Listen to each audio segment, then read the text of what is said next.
berkarakter kuat, berdaya saing dalam bekerja, tampil mandiri penuh cita.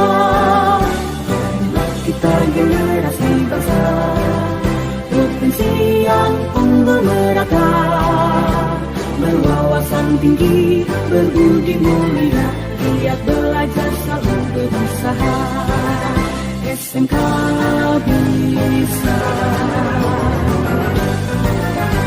raih prestasi, ukir masa depan, menerjang zaman menyongsong pembangunan. Siap sedia dan selalu bangga, dari SMK untuk Indonesia.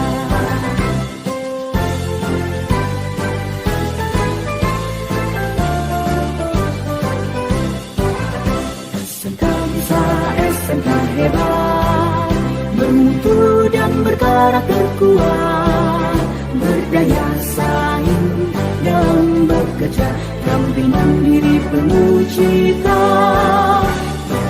Kita generasi bangsa, potensi yang unggul merata, berwawasan tinggi, berbudi mulia, giat belajar selalu berusaha. SMK bisa raih prestasi, ukir masa depan, menerjang zaman menyongsong pembangunan. Siap sedia dan selalu bangga, dari SMK untuk Indonesia. Dari SMK untuk Indonesia. Dari SMK untuk Indonesia.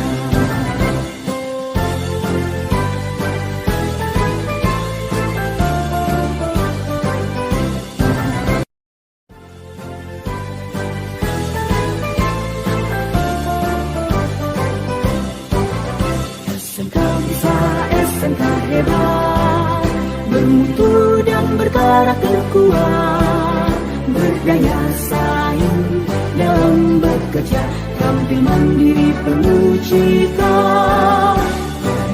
Kita generasi bangsa, potensi yang unggul merata, berwawasan tinggi, berbudi mulia, giat belajar selalu berusaha. SMK bisa raih prestasi, ukir masa depan, menerjang zaman menyongsong pembangunan. Siap sedia dan selalu bangga, dari SMK untuk Indonesia.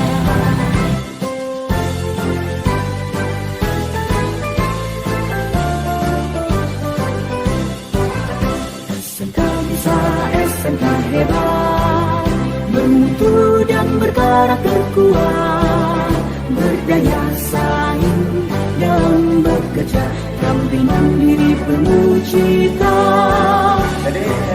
Kita generasi bangsa, potensi yang unggul merata, berwawasan tinggi, berbudi mulia, giat belajar selalu berusaha. SMK bisa raih prestasi, ukir masa depan, menerjang zaman menyongsong pembangunan. Siap sedia dan selalu bangga, dari SMK untuk Indonesia. Dari SMK untuk Indonesia. Dari SMK untuk Indonesia.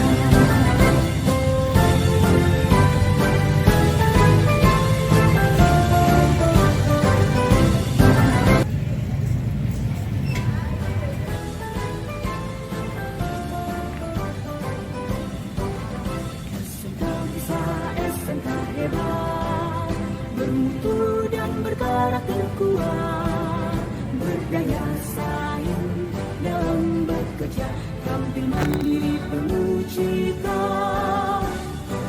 Kita generasi bangsa, potensi yang unggul merata, berwawasan tinggi, berbudi mulia, giat belajar selalu berusaha. SMK bisa kasih ukir masa depan, menerjang harapan yang menyesal kembali. Siap sedia dan selalu daya dari peserta Indonesia.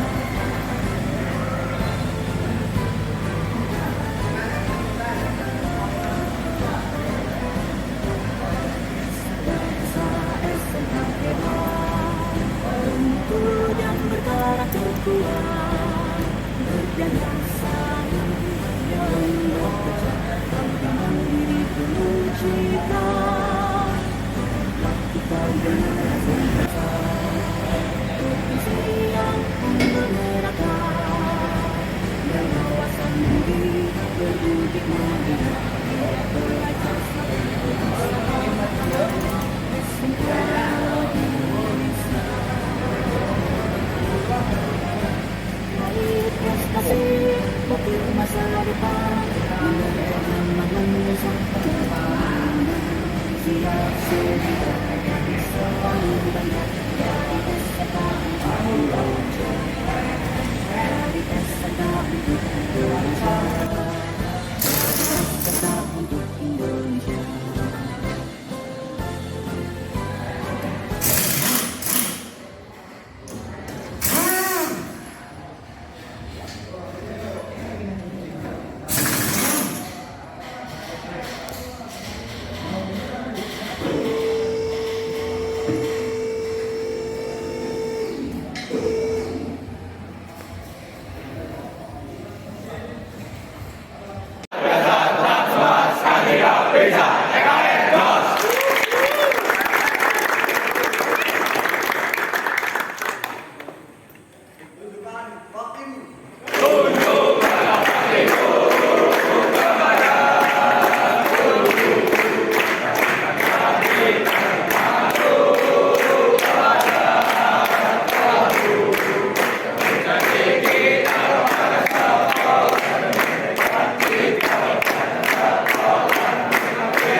Assalamualaikum warahmatullahi wabarakatuh.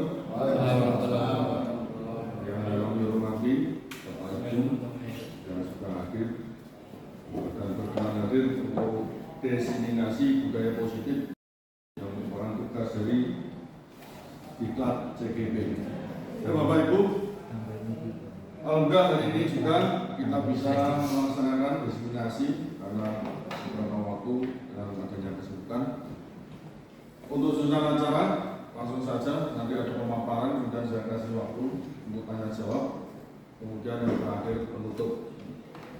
Untuk aksi nyata, modul 1.4 tentang budaya positif, ini yang kita ambil adalah yel-yel sebelum praktek, yang merupakan salah satu pembentukan karakter murid.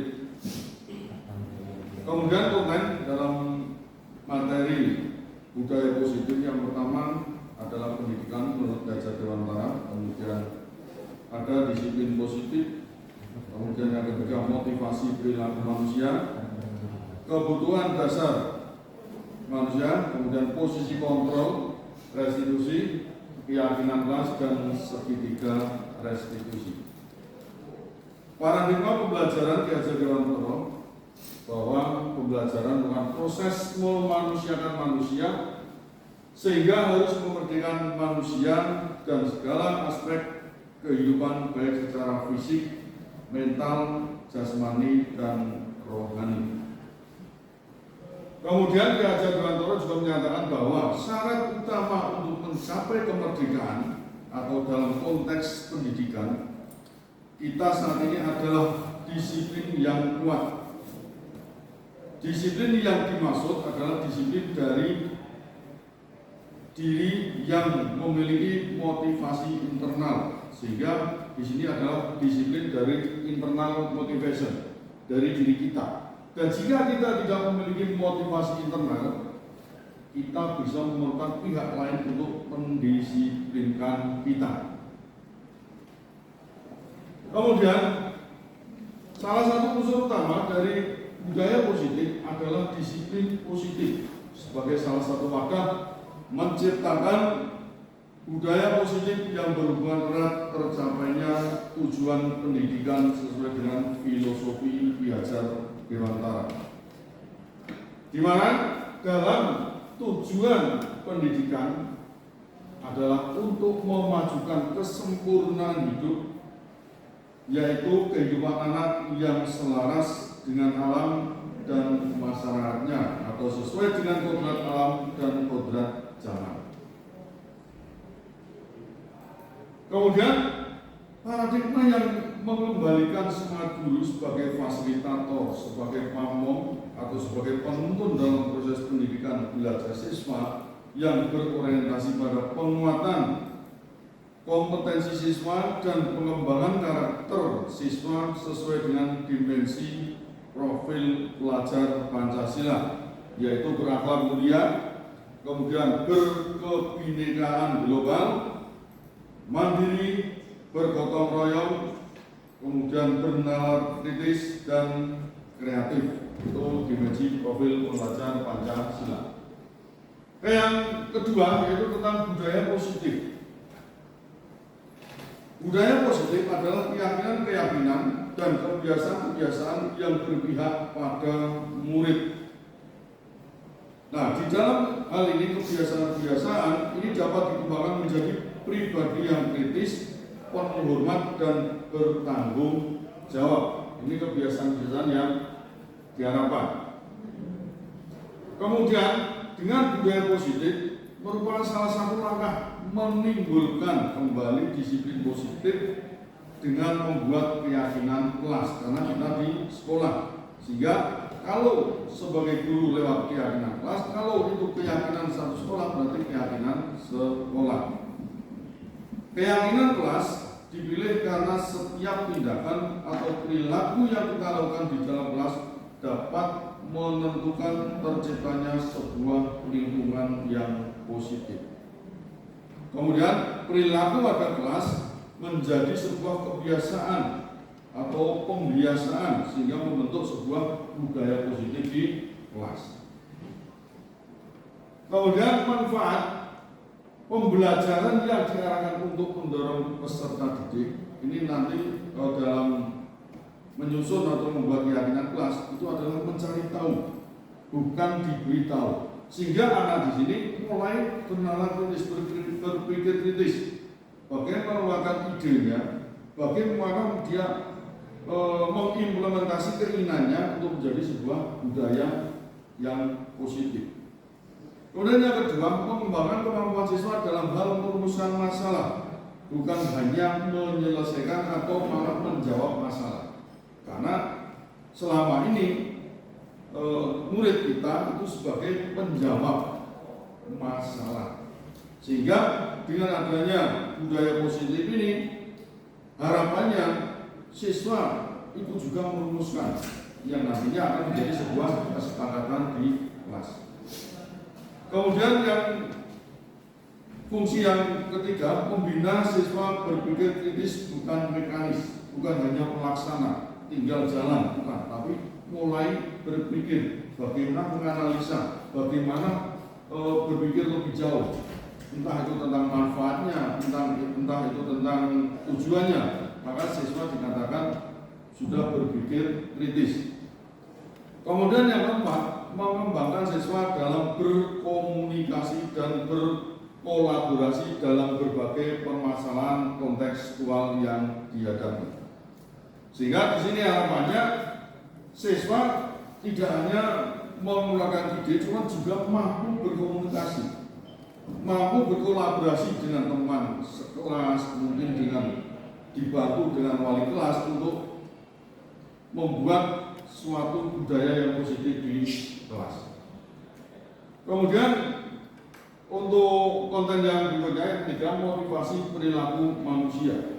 Kita tahu bahwa sebagai pendidik tugasnya adalah membimbing siswa untuk memiliki disiplin diri yang berasal dari dirinya sendiri.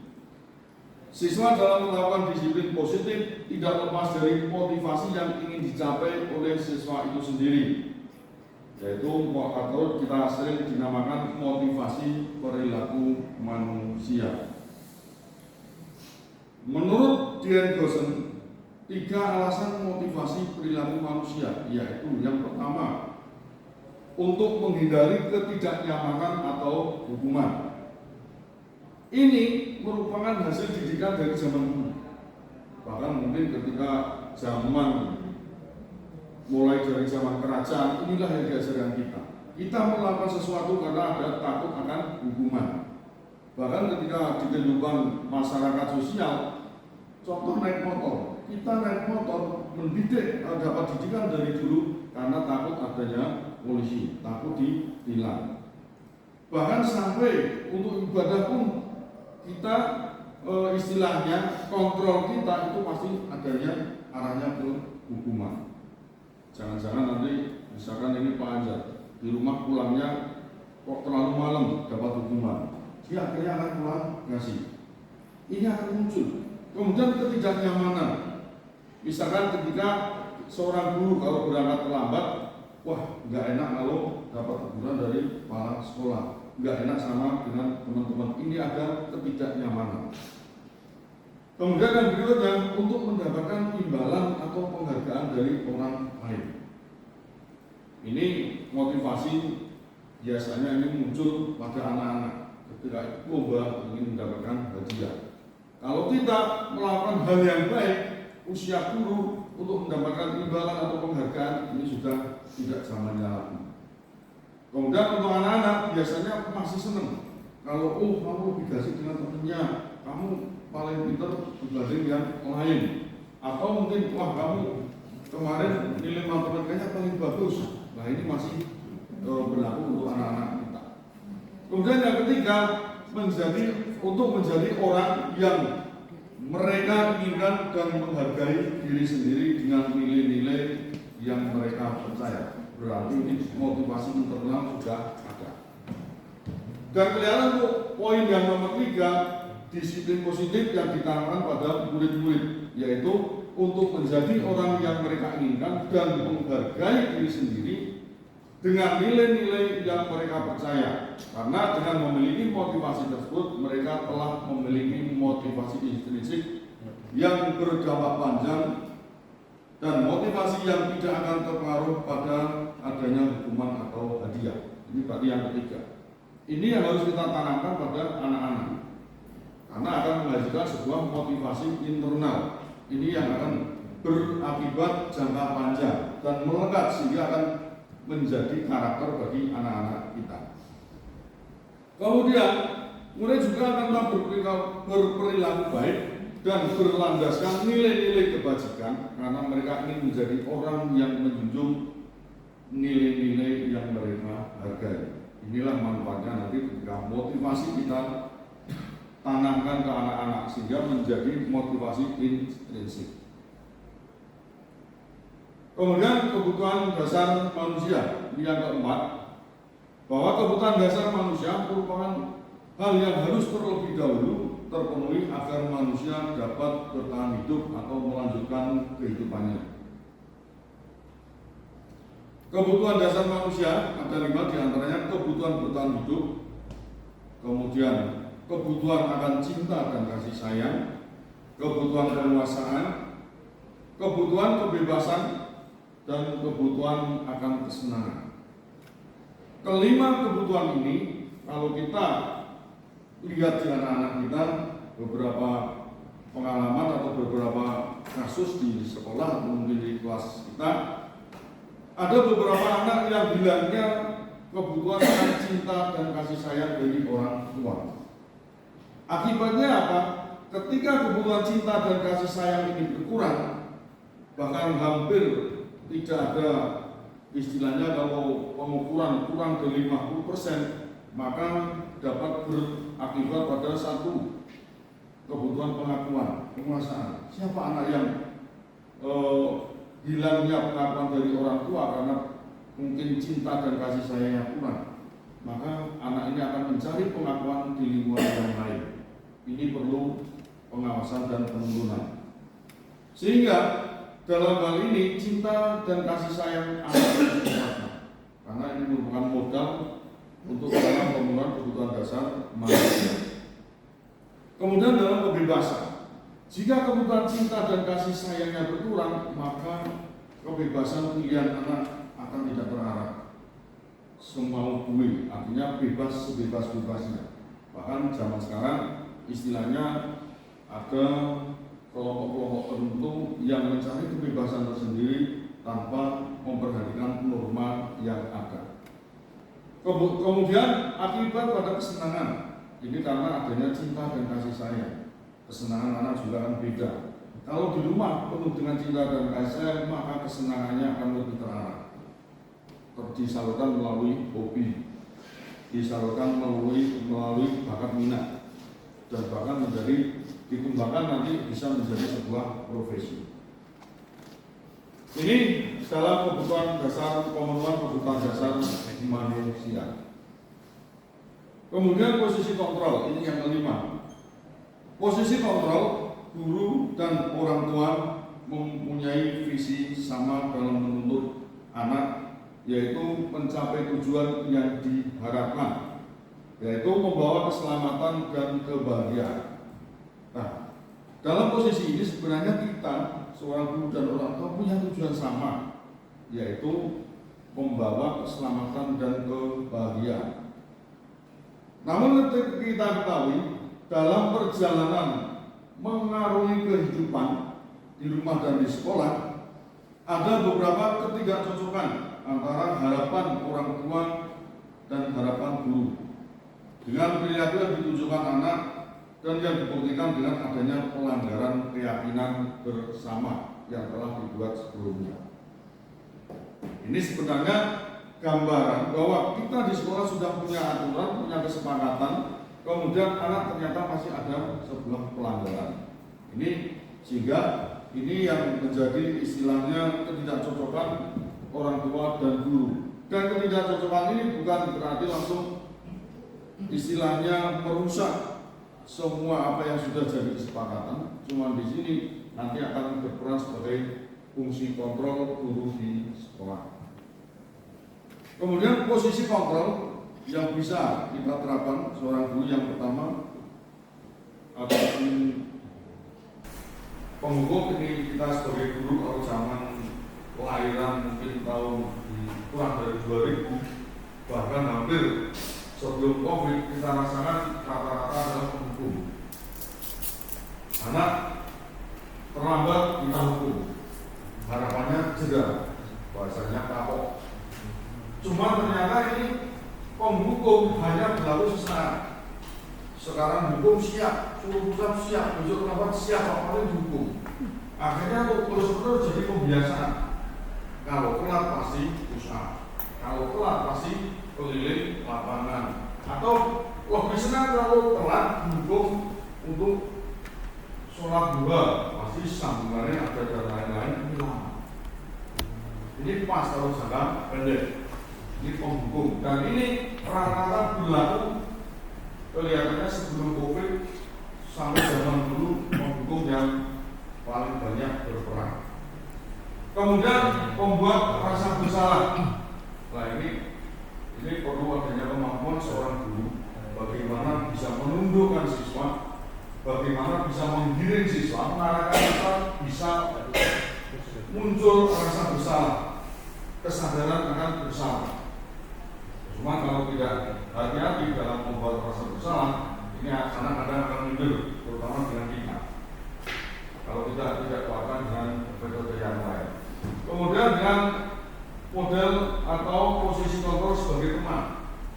Ini berarti kemungkinan sebagai teman berarti tidak semuanya guru bisa. Ini perlu adanya kompetensi-kompetensi yang lain.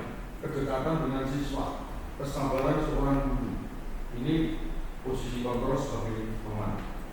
Ini bisa kita laksanakan sejauh kita bisa membedakan dan mengetahui batasan-batasannya. Kemudian yang keempat sebagai pemantau. Berarti dalam sebagai pemantau di sini kita memiliki catatan-catatan khusus. Catatan anak hari ini, jam ini, pelanggaran dalam waktu hari ini, tanggal ini, pelanggaran ini kita harus punya riwayatnya. Kemudian yang kelima sebagai posisi manajer, ini yang perlu adanya pengetahuan kompetensi yang lain. Nah, sebagai posisi kontrol penghukum, ini seseorang penghukum bisa menggunakan hukuman fisik maupun verbal. Ada yang mengatakan hukuman verbal lebih menyakitkan. Ini anak-anak SMK. Kalau hukuman fisik efeknya capek, tapi kalau hukuman verbal biasanya sampai ke bawah tidur. Bahkan ketika sampai lulus pun akan teringat. Ini hukuman secara verbal.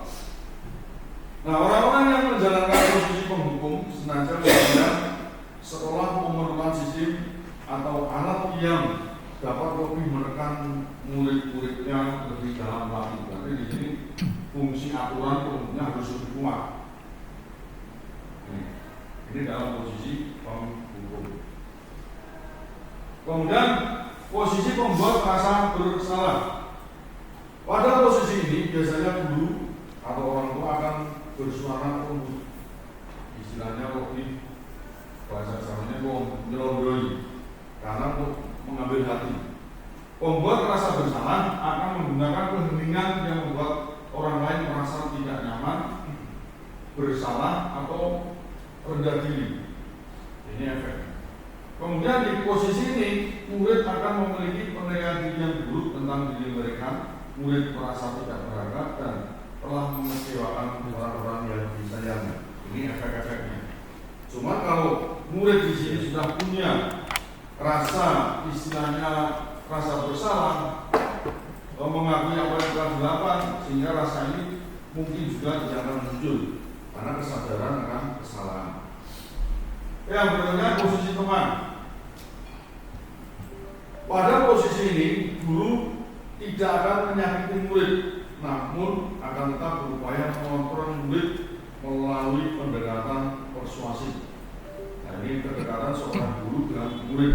Ini tidak semuanya kita punya istilahnya simpati atau empati, kemampuan untuk kedekatan murid, terutama dalam persuasif untuk posisi kontrol.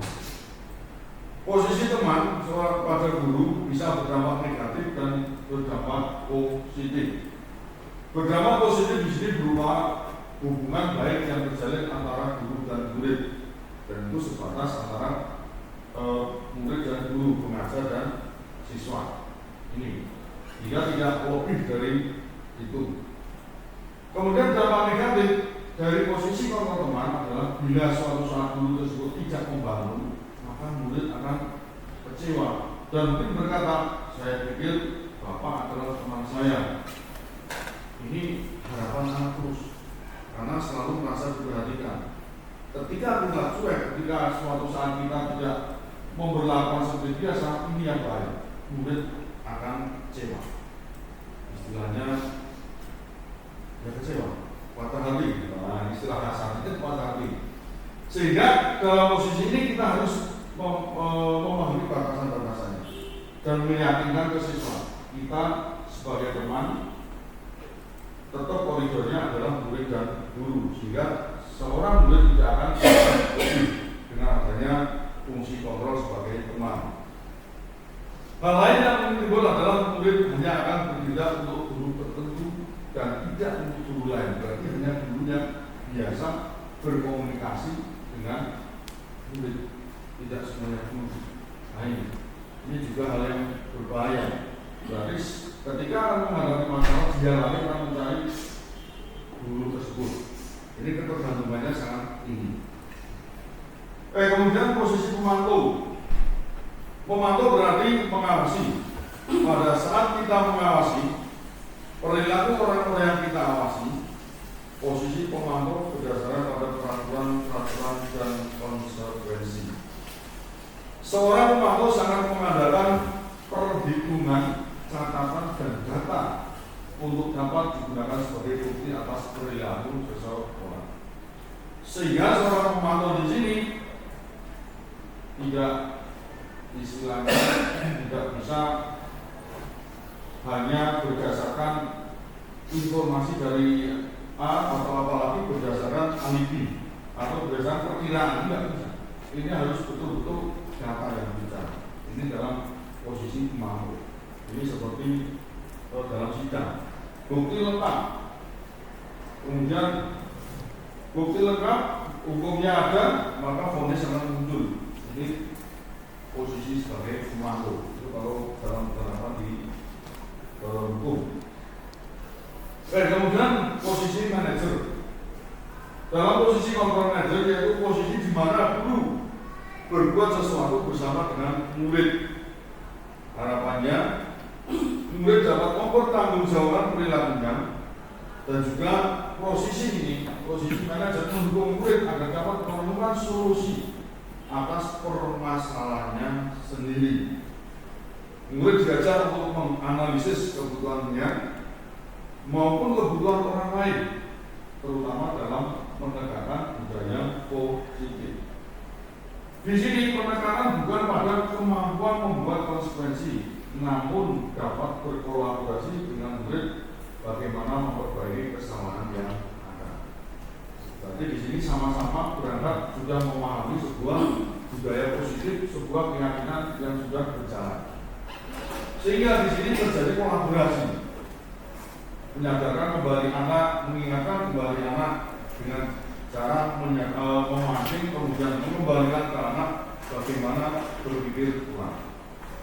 Ini posisi sebagai manajer. Ini juga memerlukan kompetensi seorang manajer, dia harus sabar, kemudian dan juga jangan lebih emosi dari muridnya, walaupun mungkin akan bertemu terlambat berkali-kali. Nah, ketika itu terjadi berarti harus ada istilahnya fungsi kontrol atau penyelaman kesalahannya yang lebih kalau sering dalam kesalahan yang sama. Oke, yang berikutnya tentang segitiga restitusi. Pada kesempatan atau pada segitiga restitusi, memberi kesempatan kepada murid untuk disiplin positif, memulihkan diri dari kesalahan sehingga memiliki tujuan yang jelas. Penekanannya pada cara mereka menghargai nilai kebaikan dan bukan perilaku untuk menyenangkan orang lain. Ini segitiga restitusi. Pada segitiga restitusi ini dapat membantu anak untuk jujur pada dirinya sendiri dan mengevaluasi dampak dari kesalahan. Ini berarti anak sudah punya modal jujur, kemudian kritis, punya analisis, kemampuan ini yang harus ada. Berarti ini harus dirasakan dalam proses keseharian atau pembiasaan. Kemudian restitusi memberi penawaran bukan paksaan. Penawaran artinya dengan memperhatikan keyakinan atau budaya positif yang sudah ada di sekolah atau di kelas, sehingga anak akan dengan sendirinya mengambil keputusan dalam hal memperbaiki kesalahan. Ini dalam segitiga restitusi. Ini biasanya anak akan diposisikan nyaman, kemudian ruang tersendiri agar menjaga istilahnya harga diri anak, kita mengatakan kenyamanan anak dalam berlaku jujur, sehingga anak tidak takut melihat teman yang lain. Ini dalam segitiga restitusi. Sehingga betul anak betul nyaman dengan kita, merasa bahwa kejujurannya akan dijaga, kerahasiaannya pun akan dijaga oleh seorang guru. Baik, yang berikutnya yaitu tentang keyakinan kelas. Kita salah satu budaya positif di kelas atau di sekolah. Setiap tindakan atau perilaku yang kita lakukan di kelas dapat menentukan terciptanya sebuah lingkungan positif. Perilaku warga kelas menjadi sebuah kebiasaan yang akhirnya membentuk sebuah budaya positif. Ini berarti hal-hal yang baik yang terjadi di kelas. Nah, dalam pembuatan keyakinan kelas, yang pertama harus bersifat abstrak. Kemudian keyakinan kelas ditulis berupa pernyataan-pernyataan yang universal. Pernyataan keyakinan kelas senantiasa dibuat dalam bentuk positif. Kemudian keyakinan kelas hendaknya tidak terlalu banyak sehingga mudah diingat dan dipahami oleh semua warga kelas. Keyakinan kelas sebaiknya sesuatu yang dapat diterapkan lingkungan sesuai dengan kondisinya. Kemudian semua warga kelas hendaknya ikut berkontribusi dalam pembuatan. Kemudian keyakinan kelas lewat kegiatan curah pendapat. Berarti dalam pembuatannya ini terjadi diskusi, saling memberi masukan, dan juga keyakinan kelas nantinya bersedia atau di sini ditinjau kembali dari waktu ke waktu sesuai dengan fungsinya atau tujuannya. Sehingga dalam penyusunan keyakinan kelas ini masih kehadiran harus hampir atau lebih dari separuh. Karena keyakinan kelas dibuat secara bersama-sama, bukan satu arah, tapi hasil dari kolaborasi antara siswa, wali kelas ataupun guru di kelas tersebut. Nah, dalam aksi nyata ini, ya sebelum praktek, salah satu pembentuk karakter murid yang diambil. Dalam menurut keyakinan kelas, yang pertama kita jelaskan maksud. Apa sih keyakinan kelas? Kita sudah punya apa penting. Artinya kita berharus bahwa keyakinan kelas itu adalah kesepakatan yang dibuat bersama, sehingga itu akan kita secara sadar, secara motivasi, internal motivasi itu akan muncul dari diri kita, bukan hanya karena hukuman, karena aturan dan adanya maksud yang lain. Ini hanya betul-betul untuk membuat sebuah budaya yang positif di kelas. Kemudian dari perkuliahan tadi, anak akan mengusulkan keyakinan. Ketika nanti ada pendapat anak yang negatif, maka kita arahkan untuk dibuat yang positif. Ini usulan dari anak-anak. Tulis boleh dengan komunikasi atau diskusi dalam waktu yang sama atau satu waktu. Kemudian dari hasil itu menyeleksi keyakinan yang masuk, diseleksi yang sesuai kebutuhan kita. Contoh praktek, mau praktek otomatis, kalau mau praktek beda ketika saat sudah praktek. Ini kita batasi. Karena pas sudah praktek nanti kemungkinan ada teman guru yang lain untuk membuat. Kemudian hasil seleksi kita simpulkan keyakinan kelas. Itu yang akan kita buat. Nah ini kemarin dalam pelaksanaan buat keyakinan kelas, kebetulan anak menulis di papan tulis, sehingga tulisannya tidak cetak atau tidak jelas karena ambil gambarnya terlalu jauh. Kemudian, nah ini ketua kelas kemarin membacakan.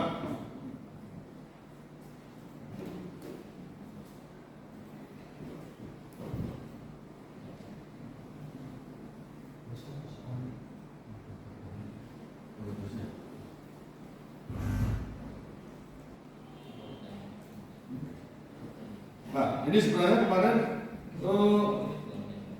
dibaca anak.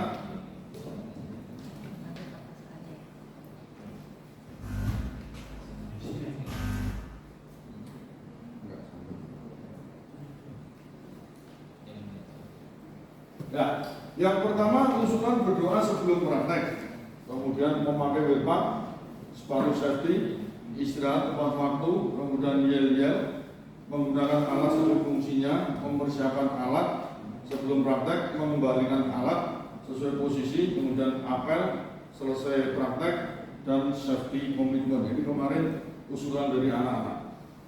Kemudian karena kita lihat yang lain hampir guru sudah menerapkan, maka kita ambil satu yaitu yel-yel. Harapan di sini semangat anak muncul. Semangat sudah muncul bareng-bareng ketika awal praktek. Sehingga di sini karakter anak untuk selalu bersemangat muncul ketika praktek. Nah, ini dalam penyusunan kemarin diambil yel-yel sebelum praktek, salah satu implementasi pembentukan karakter ini yang kita ambil. Nah, ini kemarin untuk yel-yelnya. Nah, ini sebenarnya suaranya bagus.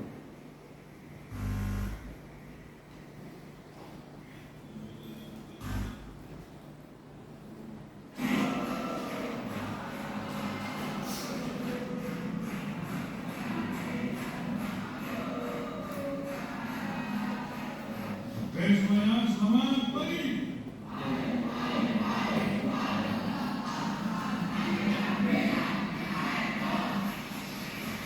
Ini kita coba di kelas sebagai latihan. Nah, ini latihan.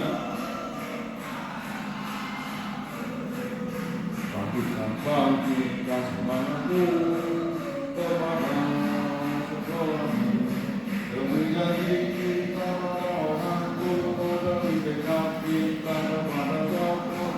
Aku melintang raya prestasi dan pilihan. Kasihlah kasih saya, umma hei, umma hei, umma hei, ya ya umma hei, umma hei, ya ya sekasihlah saya. Nah, ini yang kita lakukan. Mungkin kita coba bareng untuk nyobain. Boleh. Boleh? Ketika selamat pagi, jawabnya pagi, luar biasa, tetap semangat, sekasikan, jaya. TKR jos, terus tepuk tangan. Guru penggerak jos gitu. Ganti guru penggerak jos gitu. Oh ya, ini ganti guru penggerak jos. Oke. Kita mulai, bagus. Selamat pagi. Pagi, luar biasa, tetap semangat, sekasikan, jos. Guru penggerak jos. Sekasikan, jaya. Oke, tepuk tangan. Ini Bapak Ibu, nanti kalau diterapkan dengan jurusan lain, monggo tinggal ganti TKJ. Oh, habis dia. Oh, belum ya. Nanti dibuat AY. Kalau TBO sudah, wah, ini sebenarnya nggak mau kalah. Ini bisa diteruskan ke jurusan yang lain. Itu Bapak Ibu yang kita ambil dalam budaya positif di sekolah kita. Nah, ini ketika pertama awal kita coba di kelas.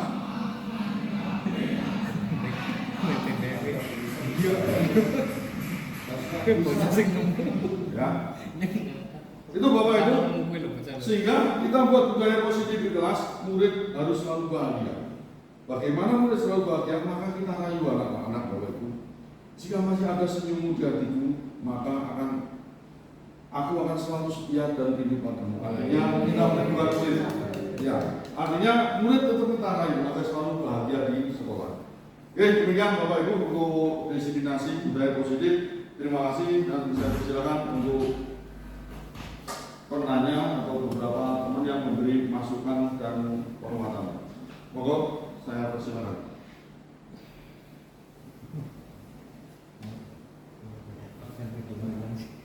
Oke, monggo beri.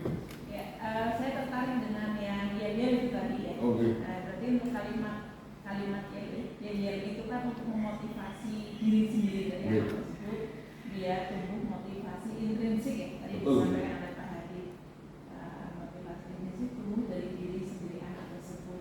Nah, dari kalimat yel tersebut mungkin bisa diaplikasikan memang di jurusan yang lain. Tapi untuk kalimat-kalimatnya Pak Hadi, apakah itu dari anak sendiri atau dari gurunya?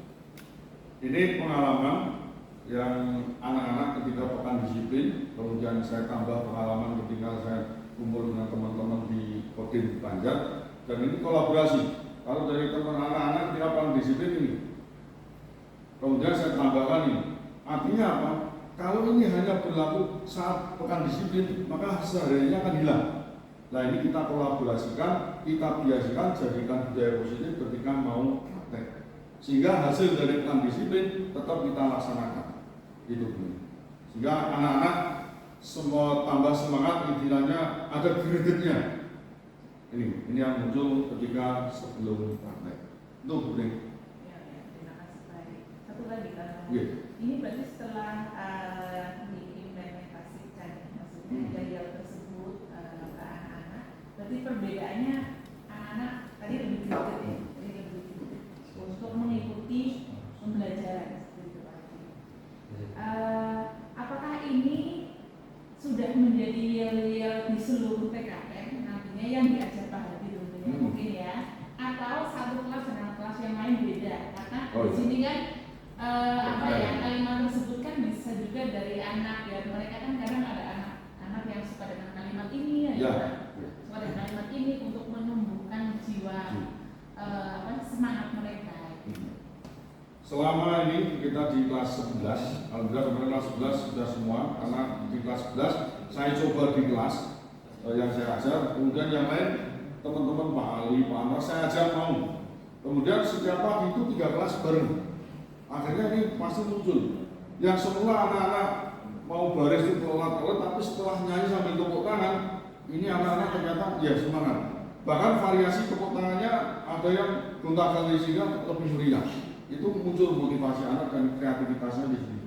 Sehingga alhamdulillah istilahnya bahkan anak-anak ketika ketemu saya itu masih menjawab salam selamat pagi seperti ini. Selamat pagi Pak. Selamat pagi Pak. Nah, sehingga saya nggak mau harus jawab seperti ini. Saya akhirnya dibalas anak-anak. Nah itu. Deh, monggo yang lain. Cukup. Lanjut, monggo. Panjang. Terima kasih. Ini luar biasa sekali untuk pemaparannya. Tapi saya ingin bertanya Pak. Jadi bagaimana cara menerapkan budaya positif di TKR yang anak-anaknya mungkin luar biasa, ya luar biasa sekali. Jadi cara menerapkan dengan karakteristiknya berbeda. Jadi menerapkan budaya positifnya. Jadi mungkin kita sharing berbagi ya, sharing berbagi barangkali panjenengan punya strategi khusus untuk ya menerapkan budaya positif ya anak TKR. Terima kasih Pak Anjar. Ini hampir sama tadi yang sudah kita terapkan karena kebetulan saya ngajarnya di kelas 11. Saya terapkan di kelas 11, saya kolaborasi sama Pak Ali dan Pak Anwar itu karena sama-sama di kelas 11 kemarin blok sebelumnya itu pasti bareng. Kemudian kita komit. Ketika pertama saya ajari, juga saya ajari, berikutnya itu anak yang memimpin ini. Karena sudah hafal, kalau belum hafal jangan dipaksa, malah merusak ini. Sudah hafal, ini anak gantian memimpin. Bahkan ketika di depan kadang Pak Ali keluar, dia menyiapkan anak, kemudian anak akan otomatis baris. Dan begitu juga dengan Pak Anwar. Akhirnya kita terjadi kolaborasi juga. Nah ini kalau kita konsisten dan betul-betul komit, maka budaya positif sebenarnya mudah. Cuma menjaga konsistensi dan komitmen ini kadang kita kencang, kadang kendor sesuai dengan modal awal. Sarannya bagaimana? Nah, ini maksudnya tekadnya Pak Anwar. Itu Pak Anjar, terima kasih. Itu untuk waktu kita cukupkan sekian dan sekali lagi terima kasih Bapak Ibu.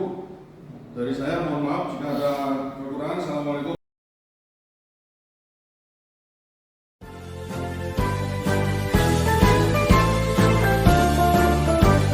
Udang berkarakter kuat, berdaya saing dalam bekerja, tampil mandiri penuh cita.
menjadi insan berguna bagi nusa dan bangsa.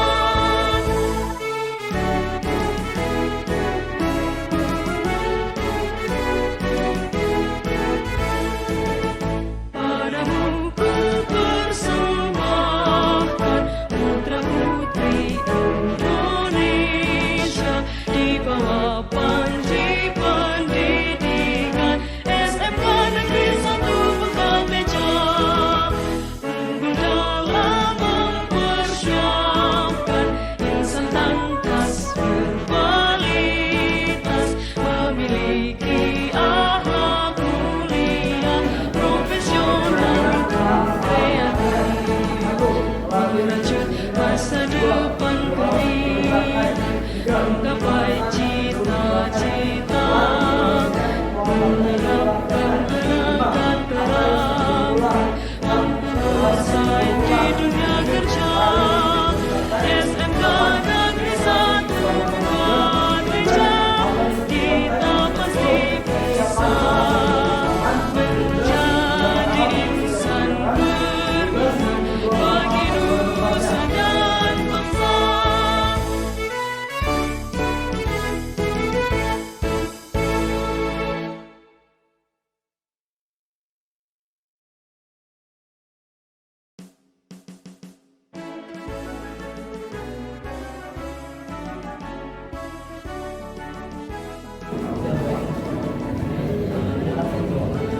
Kita sedang mulai dari semangat kalian.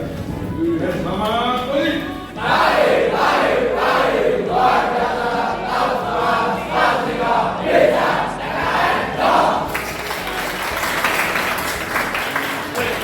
Tunjukkan baktimu.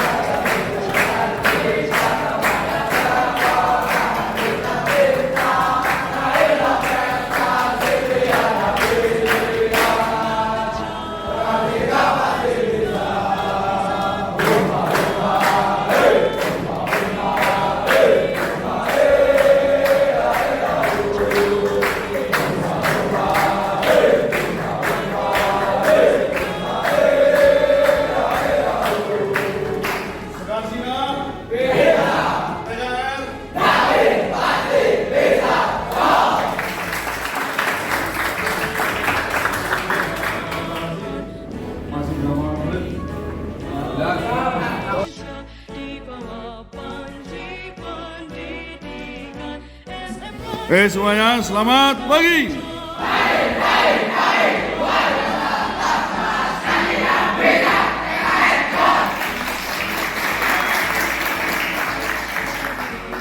Tunjukkan baktimu.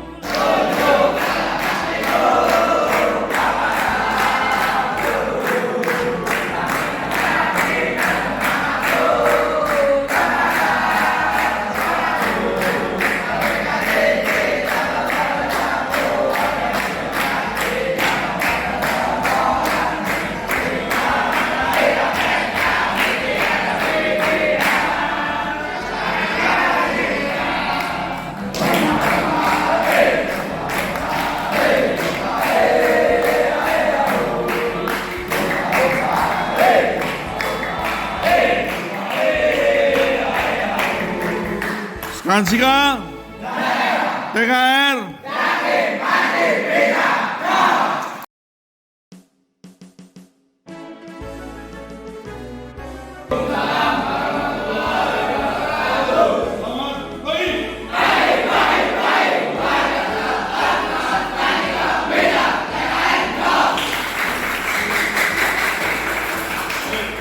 kunjungan baktimu.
Jelas?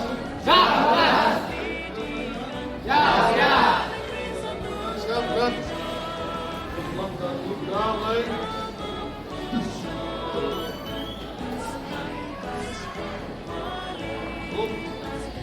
Sudah siap, berat. Jalan.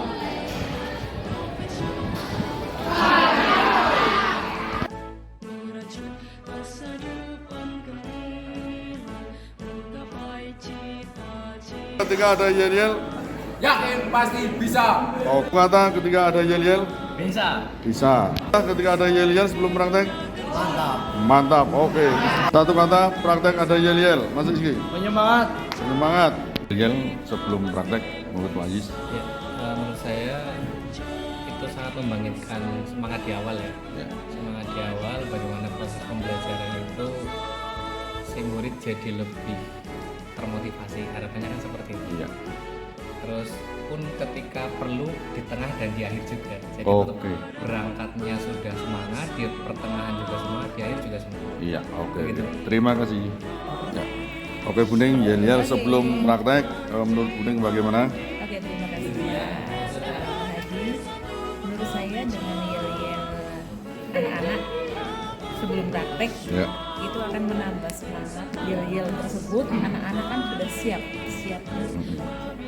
Sebenarnya apa namanya, hal-hal tersebut sebuah kebiasaan dan budaya positif sekali untuk anak-anak karena bisa diterapkan di semua jurusan. Ini Iya. baru jurusan TKR ya Pak. Iya, Haji, oke. Nanti mungkin bisa juga diterapkan ke beberapa jurusan. Yang pastinya tujuan utama adalah menyiapkan anak-anak tersebut untuk belajar di hari itu dan tentunya dengan kesiapan mereka, materi yang disampaikan oleh guru tentunya lebih bersih Ya. untuk anak-anak. Itu aja menurut saya. Iya. Terima kasih. Terima kasih.